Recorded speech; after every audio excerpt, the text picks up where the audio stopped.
नमस्कार, मैं हूं विनय सिंह। आपका बहुत बहुत स्वागत है। आज हम विश्लेषण करेंगे 11th जेपीएससी कब तक होने की संभावना होगी और जेपीएससी अध्यक्ष के नाम में देरी क्यों हो रहा है, जेएसएससी सीजीएल का और भविष्य कितने दिनों तक टलेगा और इसके साथ साथ क्या टीचर बहाली के लिए सिर्फ स्टेटमेंट जारी होगा या वास्तव में ये वैकेंसी आ जाएगी। इन तमाम चीज़ों के साथ आज आपके साथ बातचीत करेंगे।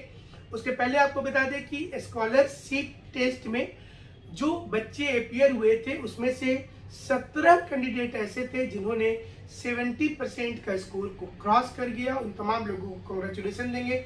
बहुत जल्द उनकी वीडियो भी दिखाएंगे। और दूसरे सेंटर में 13 लोगों ने पास किया, रांची में 17 लोगों ने पास किया, जमशेदपुर में 13 लोगों ने पास किया, चाईबासा चकद्दरपुर में सिर्फ 8 लोगों ने पास किया। यानी कि अलग अलग सेंटर में बच्चे अच्छे खासी संख्या में सफल हुए हैं।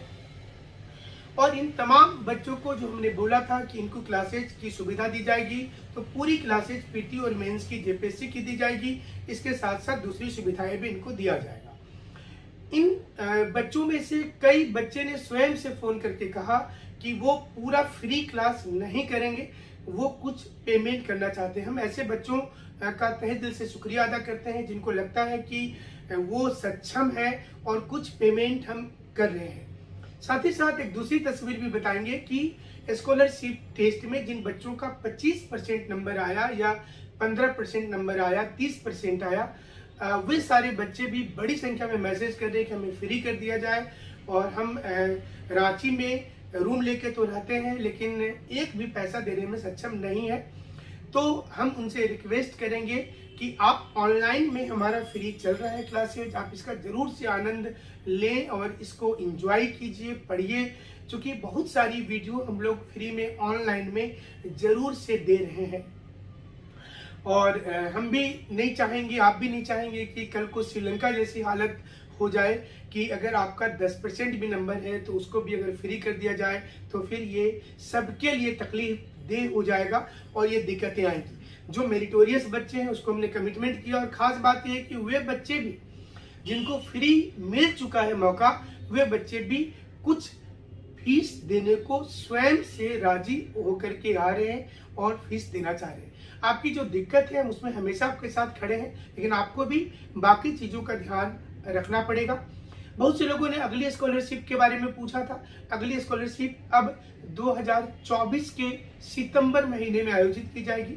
उसके बीच में कोई स्कॉलरशिप नहीं होगा और उस समय में क्या सुविधाएं होंगी ये उसी समय पर बताया जाएगा। यानी कि 2024 के सितंबर महीने में अगली स्कॉलरशिप जो है वो आयोजित की जाएगी। इस बीच में कोई स्कॉलरशिप नहीं होगा।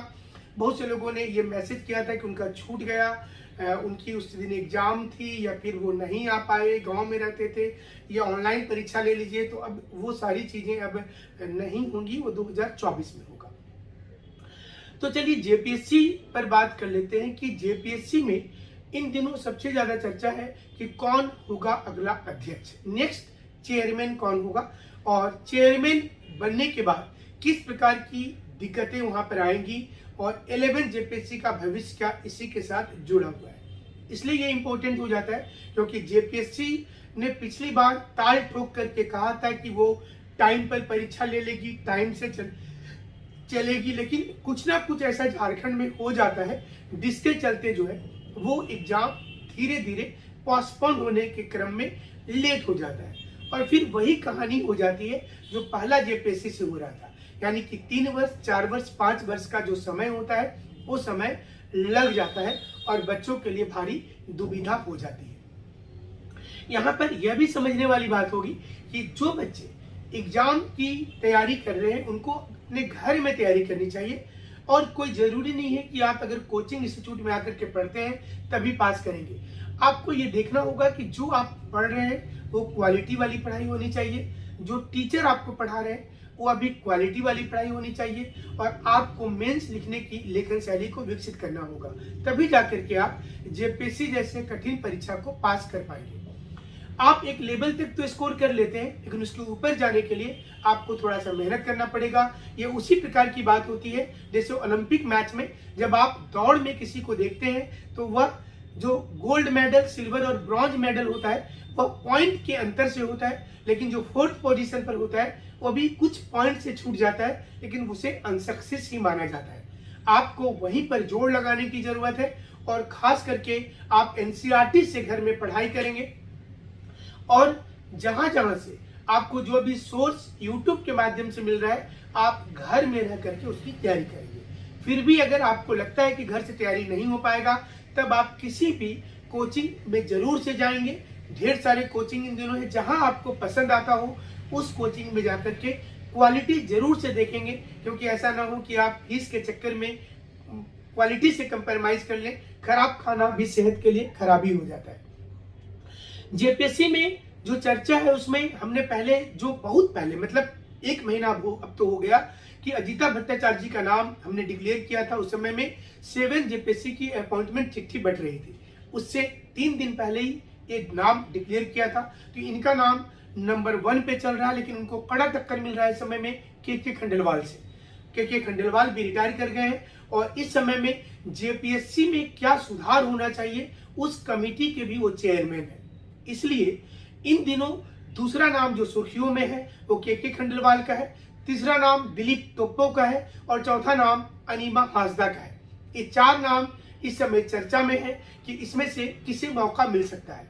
लेकिन जो जेपीएससी की को सुधारने के लिए जो कमेटी बनी है उसमें अभी तक बात नहीं बन पा रही है, और जिस मुद्दे पर बात बनने वाली है हमने तकरीबन आज के इस वीडियो से 16 दिन पहले भी एक वीडियो हमने बनाया था। उसमें हमने बताने की कोशिश की थी आपको कि एज को लेकर एक बातचीत चल रही है कि क्या 2015 या 16 कर दिया जाए, क्या उन लोगों को मौका दिया जाए। और हालांकि इस पर बात नहीं बनी, अभी बोलना बहुत जल्दबाजी होगा।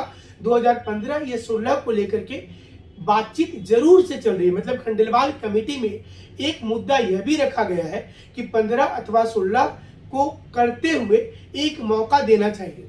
सरकार के ऊपर भी ये प्रेशर जरूर है कि वो जो डैमेज कंट्रोल की सिस्टम होती है वो डैमेज कंट्रोल किया जाए, स्टूडेंट को खुश किया जाए और एक मौका दिया जाए। लेकिन आपको भी पता होगा कि सरकार के अंदर ईगो भी काफी होता है। जब जब उनको पता चलता है कि स्टूडेंट सड़क में आंदोलन करते हैं तो फिर वो ईगो में आ जाती है। कई ऐसे रिजल्ट को उसने जानबूझ करके रोक दिया जब जब उनको ईगो में एक प्रॉब्लम नजर आया। इसलिए इस बार स्टूडेंट की ओर से कोई चूक नहीं हो रही है, सारे स्टूडेंट प्यार से बात कर रहे हैं, सचिवालय में जाकर के कन्विंस करने की कोशिश कर रहे हैं। जब कभी मुख्यमंत्री से मिलते हैं तो उन्हें काला झंडा नहीं दिखाते हैं, बल्कि उनसे ये बातचीत करते हैं, उनके पीए से बातचीत करते हैं। हालांकि पीए भी इन दिनों ईडी के रडार पर है, उनके सलाहकार भी ईडी के रडार पर है, लेकिन उनसे ये बात करते हैं कि कैसे भी करके उनको एक मौका दिलवा दीजिए, ताकि जो बच्चे कई वर्ष से इस तपस्या में लगे हुए हैं, इस तैयारी की तपस्या में लगे हुए हैं, उनको एक बार आगे आने का मौका मिले। तो एक मौका देने में हमें नहीं लगता है सरकार को कोई परेशानी होनी चाहिए, और सरकार को अपने पॉकेट से देना भी नहीं है, एक चांस तो दे ही सकते हैं सारे लोगों को। दूसरी जो सबसे बड़ी समस्या आ रही है रिजर्वेशन को लेकर। प्रारंभिक परीक्षा में 15% से ज्यादा रिजल्ट लाने पर विचार किया जा रहा है। आपने देखा होगा 6वीं में और 7वीं में कि जब रिजल्ट निकला और ज्यादा निकल गया तो केस हो गया, कैटेगरी वाइज रिजल्ट क्यों नहीं आया इसको लेकर केस हो गया।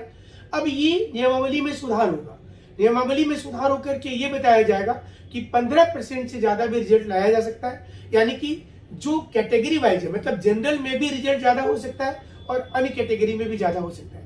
हालांकि इसके लिए कैबिनेट की एक बैठक होगी और उसके बाद इसमें सुधार होगा। जाहिर सी चीज है कि इतना आसान नहीं होगा, लिहाजा 11th जेपीएससी को आने में वक्त लग जाएगा।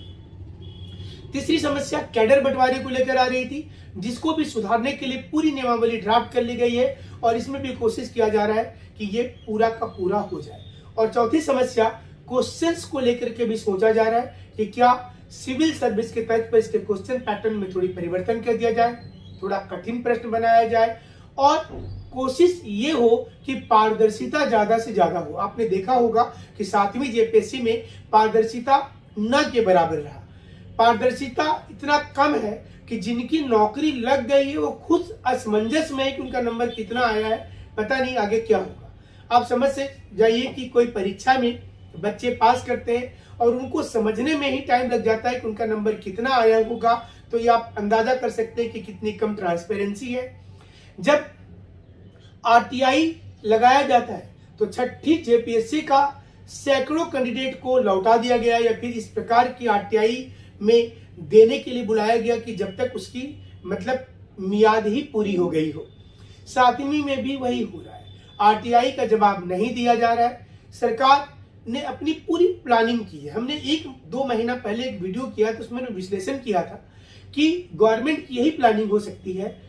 उस वक्त में हालांकि इतना डिले नहीं हुआ था और ना ही कोर्ट में मामला था, तो हमने बताया था कि सरकार ये चाहती है, जेपीएससी ये चाहती है कि वो ज्वाइनिंग करवा देगी और इतना डिले कर देगी इसको कि लोगों का ध्यान भटक जाएगा और धीरे धीरे उनको लगेगा कि चलो जेपीएससी एग्जाम को लेने में थोड़ा टाइम लगेगा। और अब कोर्ट में मामला है, कोर्ट जब बोलेगी तब हम ओएमआर शीट दिखाएंगे। क्या पीटी परीक्षा के ओएमआर शीट को ऑनलाइन किया जाएगा, क्या मेंस के जो क्वालिफाई करने वाले लोग हैं उसको ऑनलाइन किया जाएगा। ये तमाम चीजें इस प्रकार की हैं जो हमें लगता है कि जेपीएससी को सुधार भी करना है। के खंडेलवाल कमेटी में लोगों ने भेजा है कि ऐसे भी हमने लोगों से बात किया जिन्होंने ईमेल करके अपने सुझाव भेजे हैं। के खंडेलवाल कमेटी उसको देखे और वो सुझाव, कुछ लोगों ने के खंडेलवाल के मेल आईडी में चीजों को भेजा, उनको उनके पास जो दूसरे जो उसमें मेंबर है उनके पास में भेजा कि चलो कम से कम कुछ तो सुधार हो जाए। अगर कुछ भी सुधार हो जाता है तो काफी अच्छा होगा। तो जेपीएससी को अब एग्जाम को कंडक्ट करने में लगभग 6 मंथ का मिनिमम टाइम लग जाएगा। ये बहुत मार्केबल चीज आपको बता रहे कि कम से कम 6 महीने का वक्त तो मिनिमम लग जाएगा।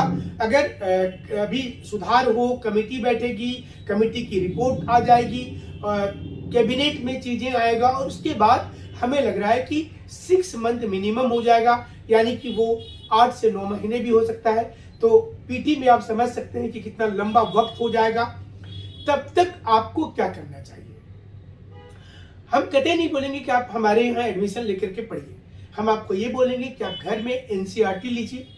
अभी टाइम आपको मिल रहा है, एनसीईआरटी की गहन अध्ययन कीजिए और जिस टीचर पर आपको सबसे ज्यादा भरोसा है, चाहे वो आपके गांव के हैं, आपके स्कूल के टीचर हो, कॉलेज के टीचर हो, आप जिस शहर में रहते हैं, उनको आप अपना एक जरूर से एक गुरु बना लीजिए और उनके मार्गदर्शन को आप यूज कीजिए, उनसे लाभ लीजिए। और यूट्यूब है, सोशल मीडिया का जमाना है, ढेर सारी चीजें फ्री की कॉन्सेप्ट है। आपको सिर्फ ये चेक करना है कि उसमें कौन सी चीज सही है, कौन सा चीज गलत है, कहाँ से आपको ज्यादा फ्रूटफुल होगा और कहाँ से नहीं होगा। हमने हाल में हमारे मित्र ही हैं डॉक्टर विकास दिव्यकीर्ति दिल्ली में, तो उनका एक इंटरव्यू देखा। उन्होंने उनसे जब पूछा गया कि आप इतना महंगा क्यों अपना कोर्स रखें, तो उन्होंने बताया कि चूंकि जितने भी अच्छे टीचर हैं वो महंगा ही पढ़ाते हैं, वो अगर फ्री नहीं करते हैं तो हम फ्री कैसे करेंगे। और ये चीजें आपको बता दें कि आपको ये चीज चेक करना है कि कितना बेहतर आप कहाँ पर कर सकते हैं। आप घर से रह करके तैयारी कर सकते हैं, गांव से रह करके कर सकते हैं, आप यूट्यूब के माध्यम से कर सकते हैं या फिर आप एनसीईआरटी के माध्यम से कर सकते हैं। आप आराम से पास कर जाएंगे, कोई जरूरी नहीं है। हमने रांची में एवरेज तौर पर लगभग सभी कोचिंग से हमारी बातचीत हुई। रांची में जितने भी कोचिंग इंस्टीट्यूट जो अच्छे हैं, मतलब कोचिंग तो बहुत सारे बट 7-8 कोचिंग है जिसका नाम है अच्छा, तो जेपीएससी के लिए सारे कोचिंग की फीस ऑलमोस्ट 60 to 70,000 के आसपास है। हमने एक सर्वे किया रांची में, तो हमने देखा कि 60 से 70 हजार रुपया उनकी फीस है। तो हमने एक प्रस्ताव दिया सारे कोचिंग वाले को कि अगर आप लोग भी चाहें, सारे लोग मिल करके स्टूडेंट्स के लिए एक जीएस का एक ऐसा टीम बनाए और स्टूडेंट्स के लिए उस फीस को आप आधा कर दीजिए, या फिर मतलब 2000 मंथली कर दे, 1500 महीना कर दे, 1600 कर दे, 1800 कर दे, तो एक फायदा होगा। हमने एक प्रस्ताव सारे कोचिंग को दिया है। अगर वो सारे कोचिंग इसके लिए तैयार होते तो हमें लगता है कि ये कंपटीशन के क्षेत्र में बहुत बड़ा रिवॉल्यूशन होगा और सारे लोगों को लाभ होगा। हालांकि कुछ लोगों ने तो साफ तौर पर मना कर दिया कि नहीं, उनकी यूपीएससी की फीस ही 1,20,000 रुपया है, तो वो तो नहीं करेंगे। और कुछ लोगों ने भरोसा जरूर दिया है, बट देखना होगा कि कौन कौन लोग सामने आ पाते हैं।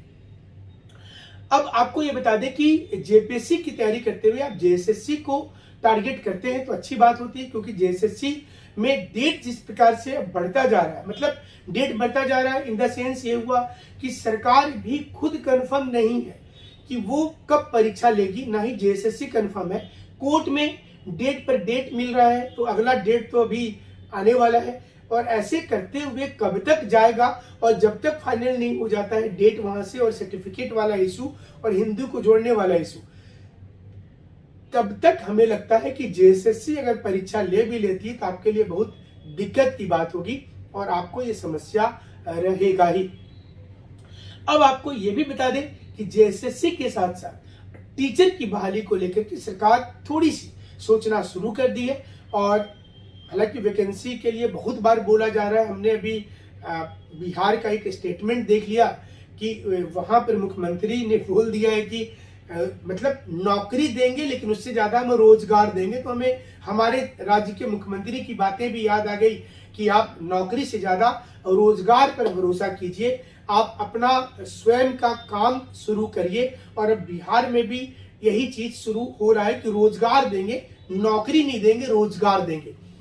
ये इसलिए महत्वपूर्ण हो जाता है कि भारत में विपक्ष में रहते हुए लोग कमिटमेंट तो जरूर करते हैं कि नौकरी देंगे, लेकिन सत्ता में आने के बाद रोजगार से जोड़ देते हैं। और अगर आप मछली पालन करें, मुर्गी पालन केंद्र खोले, स्कॉर्पियो चलाएं, या आप चाउमीन दुकान लगा लें, सरकार बोलती है कि हमने आपको रोजगार दे दिया है। वो अलग बात है कि जोड़ तोड़ में और सरकार के लिए करोड़ों रुपया खर्च होता रहता है। इसे कैलकुलेशन करने वाला कोई नहीं है, लेकिन गवर्नमेंट को ऐसा लगता है कि नौकरी देना मुश्किल है।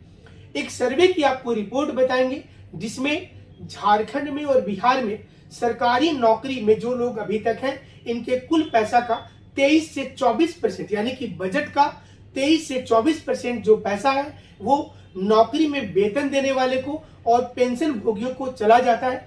इसलिए सरकार ये चाहती है कि वह रोजगार को रोक करके रखे, मतलब नौकरी को रोक करके रखे और रोजगार देने पर ज्यादा ध्यान दे, यानी कि आपको स्वयं का काम करने पर फोकस दिया जाए। और यही चीज को सरकार इस समय में सोच रही है, और यही कारण है कि गवर्नमेंट इतना आनाकानी क्यों करती है, क्योंकि उसको लगता है कि बजट का तकरीबन 1/4 पैसा जो है वो चला जाता है दूसरी ओर में। अब आपको हम ये बता दें कि टीचर बहाली होने वाली है, और जो लोग टीचर बनेंगे वो एक भविष्य निर्माण करेंगे, तो उनको कम से कम एनसीईआरटी घर में अच्छा से जरूर पढ़ लेना चाहिए। क्योंकि अगर आप टीचर की परीक्षा में शामिल हो रहे हैं तो बहुत कुछ आपको जानना होगा, और एक दो ऑथर का ही आप किताब रखेंगे जो किताबें चलती हैं। इन दिनों आप देखते होंगे कि यूट्यूब में टीचर से ज्यादा, मतलब आप बच्चा नजर नहीं आएगा,